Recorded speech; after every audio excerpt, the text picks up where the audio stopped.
for being with us today. You're the Speaker of the Arizona House and a self-described conservative Republican. You campaigned for President Trump and with him during the 2020 election. Is it fair to say that you wanted Donald Trump to win a second term in office? Please. Yes, sir. Thank you.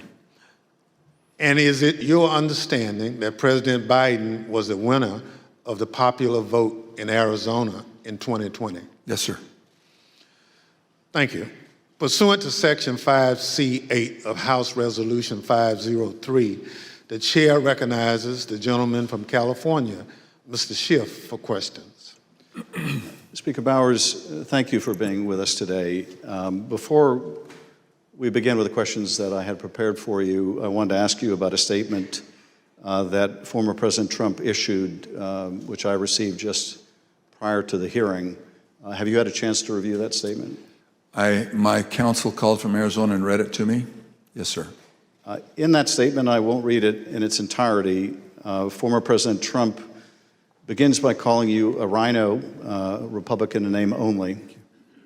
He then references a conversation in November 2020 in which he claims that you told him that the election was rigged and that he had won Arizona. To quote the former president, during the conversation, he told me the election was rigged and that I won Arizona, unquote. Did you have such a conversation with the president? I did have a conversation with the president. That certainly isn't it, but there were parts of it that are true, but there are parts that are not, sir. And the part that I read you, is that false? Anywhere, anyone, anytime has said that I said the election was rigged, that would not be true. And when the former president in his statement today claimed that you told him that he won Arizona, is that also false? That is also false. Mr. Bowers, I understand that after the election, and I don't know whether this is the conversation the former president is referring to, but after the election, you received a phone call from President Trump and Rudy Giuliani in which they discussed the result of the presidential election in Arizona. If you would, tell us about that call and whether the former president or Mr. Giuliani raised allegations of election fraud. Thank you. My wife and I had returned from attending our church meetings. It was on a Sunday, and we were still in the driveway, and I had received a call from a colleague telling me that the White House was trying to get in touch with her and I, and that she said, please, if you get a call, let's try to take this together. Immediately, I saw that the White House on my Bluetooth was calling, and I took the call and was asked by I would presume the operator at the White House if I would hold for the president, which I did, and Mr. Giuliani came on first, and niceties, then Mr. Trump, President Trump, then President Trump came on, and we initiated a conversation. During that conversation, did you ask Mr. Giuliani for proof of these allegations of fraud that he was making? On multiple occasions, yes. And when you asked him for evidence of this fraud, what did he say? He said that they did have proof, and I asked him, do you have names? For example, we have 200,000 illegal immigrants, some large number, 5,000 or 6,000 dead people, etc. And I said, do you have their names? Yes. Will you give them to me? Yes. The president interrupted and said, give the man what he needs, Rudy. He said, I will. And that happened on at least 2 occasions, that interchange in the conversation. So Mr. Giuliani was claiming in the call that there were hundreds of thousands of undocumented people and thousands of dead people who had purportedly voted in the election? Yes. And you asked him for evidence of that? I did. And did you ever receive from him that evidence either during the call, after the call, or to this day? Never.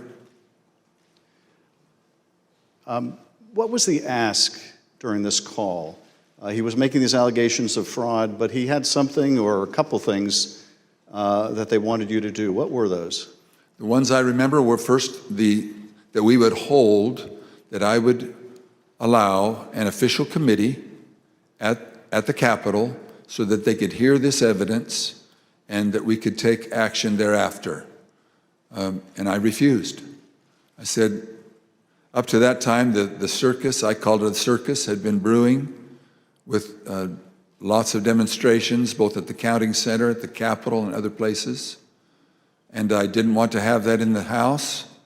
I did not feel that the evidence, granted in its absence, merited a hearing, and I didn't want to be used as a pawn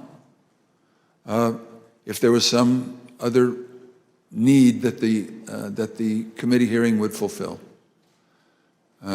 So that was the first ask, that we hold an official committee hearing. And what was his second ask? I said, to what end? To what end the hearing? He said, well, we have heard by an official high up in the Republican legislature that there is a legal theory or a legal ability in Arizona that you can remove the electors of President Biden and replace them. And we would like to have the legitimate opportunity through the committee to come to that end and remove that. And I said, that's something that's totally new to me. I've never heard of any such thing. And he pressed that point, and I said, look, you are asking me to do something that is counter to my oath when I swore to the Constitution to uphold it, and I also swore to the Constitution and the laws of the state of Arizona, and this is totally foreign as an idea or a theory to me, and I would never do anything of such magnitude without deep consultation with qualified attorneys. And I said, I've got some good attorneys, and I'm going to give you their names. But you are asking me to do something against my oath, and I will not break my oath. And I think that was up to that point. During the conversation, and you heard, I think, when we played a snippet of Mr. Giuliani calling other state legislators and saying that he was calling us essentially a fellow Republican, did he make a similar appeal to you or bring up the fact that you shared a similar party? Whether it was in that call or in a later meeting, he did bring that up more than once.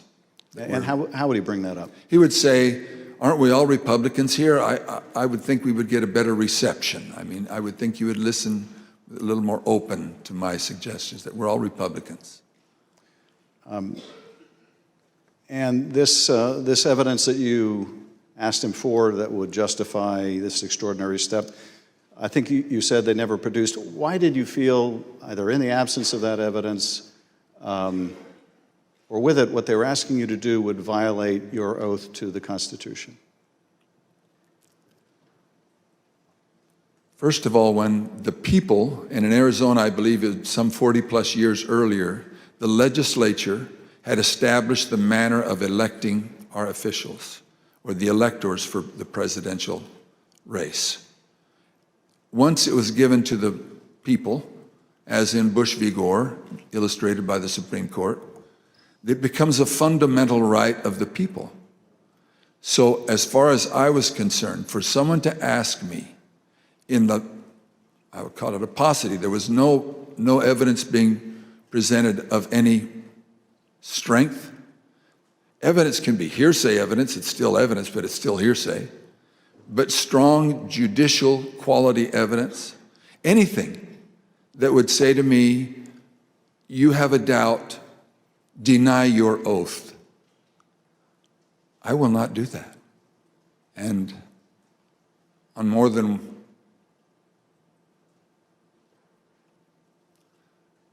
one occasion throughout all this, that has been brought up, and it is a tenet of my faith that the Constitution is divinely inspired of my most basic foundational beliefs. And so for me to do that because somebody just asked me to, is foreign to my very being. I will not do it. During that conversation, Speaker Bowers, did you ask him if what he was proposing had ever been done before? I did. And what did he say? He said, well, I'm not familiar with Arizona law or any other laws, but I don't think so. And that also was brought up in other conversations, both with him and with John Eastman and others. Speaker Bowers, I understand that a week after that call, Mr. Giuliani appeared with others associated with President Trump's effort to overturn the result of the election at a purported legislative hearing in a hotel ballroom in Phoenix. Was this an official hearing of the state legislature? It was not. And why was it not a real or official hearing of the legislature? A legislator can hold a group meeting. You can call it a hearing. But when they ask me to have an official hearing, we establish it by protocols, public notice, etc. It's typically held at the Capitol, but doesn't need to be. We can authorize a hearing off campus. And in this case, I had been asked on several occasions to allow a hearing. I had denied it, but said, you're free to hold a meeting, any meeting you want, to the person who asked, and which he ultimately did. I think he was a little frustrated, but he ultimately did. This meeting was the same day, I believe, that the governor of Arizona, Doug Ducey, certified Biden as the winner of the presidential election in Arizona. Did you meet with Mr. Giuliani and his associates while they were in Phoenix sometime after that purported legislative hearing at the hotel? Yes, I did, sir. And at that meeting, did Mr. Giuliani raise any specific allegations of election fraud again? His initial comments were, again, the litany of groups of illegal individuals or people deceased, etc. And he had brought that up, and I wasn't alone in that meeting. There were others, and other members of the Senate aggressively questioned him. And then I proceeded to question him on the proof that he was going to bring me, etc. But he did bring those up, yes. And these other legislators were also Republican members of the Senate? They were, yes, sir. And did they also press him for proof of these allegations? They pressed him very strongly. Two of them especially, very strongly. And at some point, did Mr. Giuliani ask one of the other attorneys on his team to help him out with the evidence? He did. He asked Jenna Ellis, who was sitting to his right. One thing was that it was more to the point of, was there sufficient evidence or action that we could justify the recalling of the electors? But at that part of the conversation, I know he referred to someone else. But he did ask, do we have the proof, to Jenna, Miss Ellis? And she said, yes. And I said, I want the names. Do you have the names? Yes. Do you have how they voted? We have all the information. I said, can you get to me that information? Did you bring it with you? She said, no. Both Mr. Giuliani asked her and I asked generally if they'd brought it with them. She said, no, it's not with me, but we can get it to you. And I said, then you didn't bring me the evidence, which was repeated in different iterations for some period of time. At some point, did one of them make a comment that they didn't have evidence, but they had a lot of theories? That was Mr. Giuliani. And what exactly did he say, and how did that come up? My recollection, he said, we've got lots of theories, we just don't have the evidence. And I don't know if that was a gaffe, or maybe he didn't think through what he said, but both myself and others in my group, the three in my group and my council, both remembered that specifically, and afterwards we kind of laughed about it. And getting back to the ask in that phone call that preceded this meeting, he wanted you to have the legislature dismiss the Biden electors and replace them with Trump electors on the basis of these theories of fraud? He did not say it in those exact words, but he did say that Arizona law, according to what he understood, that would be allowed and that we needed to come into session to take care of that, which initiated a discussion about, again, what I can legally and not legally do, and I can't go into session in Arizona unilaterally or on my sole prerogative. In this meeting or at any other later time, did anyone provide you with evidence of election fraud sufficient to affect the outcome of the presidential election in Arizona? No one provided me ever such evidence. The Select Committee has uncovered evidence in the course of our investigation that at Stop the Steal protests at state capitals across the country, there were individuals with ties to the groups or parties involved in the January 6th attack on the U.S. Capitol. One of those incursions took place in the Arizona House of Representatives building, as you can see in this footage.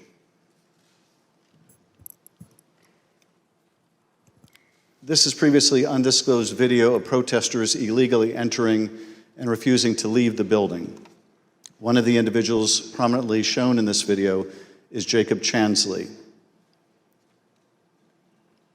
Perhaps better known as the QAnon shaman, this rioter entered the Capitol on January 6th, was photographed leaving a threatening note on the dais in the U.S. Senate chamber, and was ultimately sentenced to 41 months in prison after pleading guilty to obstruction of an official proceeding. Other protesters who occupied the Arizona House of Representatives building included Proud Boys, while men armed with rifles stood just outside the entrance. I understand these protesters were calling for you by name, Speaker Bowers. Is that correct? That is correct. Speaker Bowers, did the president call you again in later in December? He did, sir. Did you tell the president in that second call that you supported him, that you voted for him, but that you were not going to do anything illegal for him? I did, sir. Nevertheless, his lawyer, John Eastman, called you some days later on June 4th, 2021. And he did have a very specific ask that would have required you to do just what you had already told the president you wouldn't do, something that would violate your oath. Is that correct? That's correct. It wasn't just me. I had my counsel and others on the call. And what did Dr. Eastman want you to do? That we would, in fact, take a vote to overthrow, or I shouldn't say overthrow, that we would decertify the electors, and that because we had plenary authority to do so. And he cited Article 2, Section 1, I think it's Clause 2, and said that in his opinion that gave us the authority if there was, I don't recall him saying sufficient evidence, but there was some call or some strong reason to do so or justification to do so that we could do that. And that he was asking that his suggestion was that we would do it. And I said, again, I took an oath. For me to take that, to do what you do, would be counter to my oath. I don't recall if it was in that conversation, clearly, that we talked more about the oath, but I said, what would you have me do? And he said, just do it and let the court sort it out. And I said, you're asking me to do something that's never been done in history, the history of the United States, and I'm going to put my state through that without sufficient proof, and that's going to be good enough with me? That I would put us through that, my state, that I swore to uphold both in Constitution and in law? No, sir. He said, well, that's my suggestion would be just do it and let the courts figure it all out. And he didn't use that exact phrase, but that was what his meaning was, and I declined, and I believe that was close to the end of our phone call. And again, this took place after you had recently spoken with President Trump and told him that you wouldn't do anything illegal for him. Is that right? It wasn't days after. Obviously, it was days after, but a few days had gone by.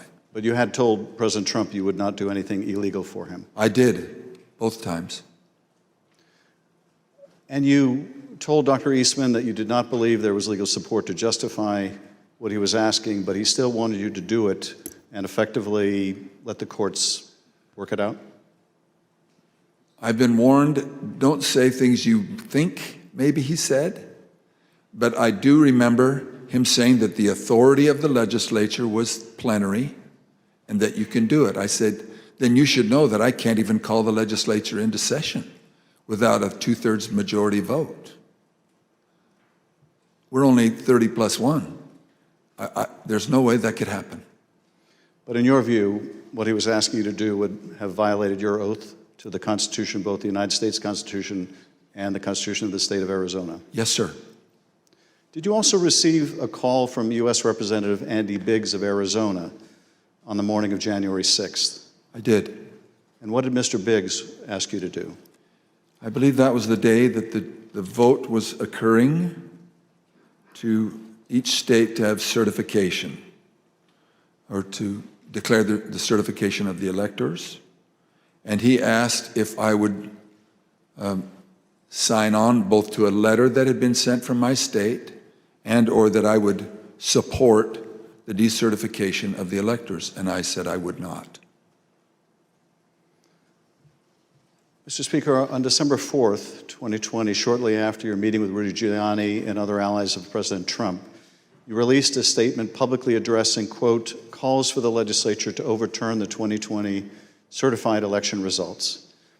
The statement is very straightforward in explaining the, quote, breathtaking request, unquote, made by representatives of President Trump, quote, that the Arizona legislature overturn the certified results of last month's election and deliver the state's electoral college votes to President Trump, unquote.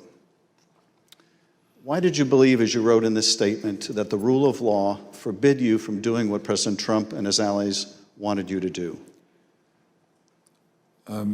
Representative, I'm sorry, I should be saying, Mr. Chairman, Representative Schiff, there's two sides to the answer. One is, what am I allowed to do, and what am I forbidden to do? We have no legal pathway, both in state law nor to my knowledge in federal law, for us to execute such a request. And I am not allowed to walk or act beyond my authority. If I'm not specifically authorized as a legislator, as a legislature, then I cannot act to the point of calling us into session. Some say that just a few legislators have plenary authority, and that has come as part of all of this discussion, I'll call it. But so to not have authority and be forbidden to act beyond my authority on both counts, I am not authorized to take such action, and that would deny my oath. In your statement, you included excerpts from President Ronald Reagan's inaugural address in 1981. The newly inaugurated president told the country, quote, the orderly transfer of authority as called for in the Constitution routinely takes place as it has for almost 2 centuries, and few of us stop to think how unique we really are. In the eyes of many in the world, this every 4-year ceremony we accept as normal is nothing less than a miracle. Tell us, if you would, Mr. Speaker, why did you include President Reagan's words in your public statement? Mr. Chairman, Representative Schiff, because I have a lot of admiration for Ronald Reagan. I've had the opportunity of going through his home with one other person and walking through, and I have a lot of admiration for him. When he pointed out, which is, I have lived in other country for a period of time and have visited a few countries, and during election times, the fact that we allow an election, support an election, and stand behind the election, even in the past when there have been serious questions about the election, and then move on without disturbance and with acceptance that we choose to follow the outcome of the will of the people, that will, it means a lot to me, and I know it meant a lot to him. And so we included that.